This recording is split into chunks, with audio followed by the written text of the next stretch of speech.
Hello, and welcome to the Ascetic Aquarist, and today we're going to talk about snails.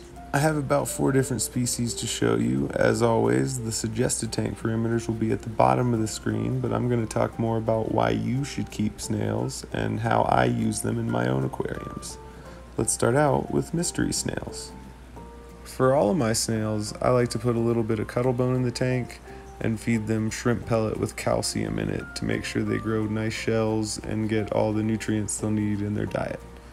They do eat algae, but they really need more than algae if you expect to see them hit any of these lifespans. Mystery snails specifically have a lot of unique features, like the little air tube you can see sticking out here, and the fact that they lay their eggs above the water, so if you don't let your water line get too low, they shouldn't lay eggs in your tank, and even if they do, you can just scoop the eggs right out and control the population that way.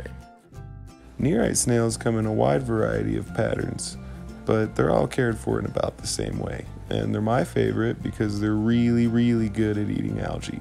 I've yet to come across an algae problem that couldn't be solved by a Nerite snail.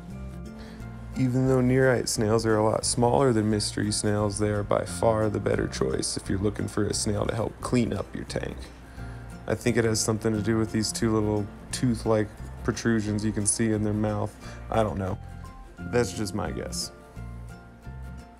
The cool thing about these guys is they won't overpopulate because they can't reproduce in fresh water. But they will still lay eggs, and it's a pain to get them off the glass.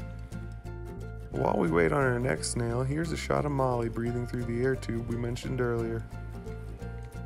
This little guy is a bladder snail. Now, a lot of people don't like these snails because they overpopulate really easily, even if you're just barely overfeeding your tank. Maybe you're not even overfeeding your tank. You could just get a population explosion of bladder snails.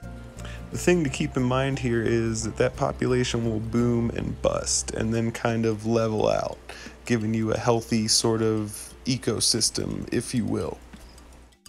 So just don't deviate from your set feeding schedule, and eventually these guys will level out for you. I keep them in my shrimp breeder tank here, and my shrimp reproduce right alongside them, and I use the snails as a food source for my dwarf puffers.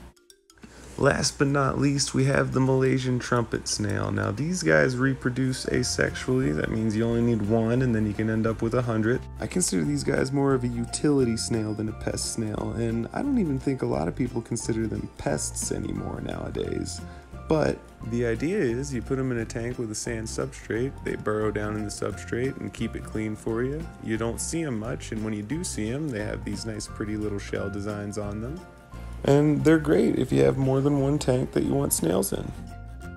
That about wraps it up for this video. This is, after all, a general care guide for snails, and all you have to do to care for a snail is feed it.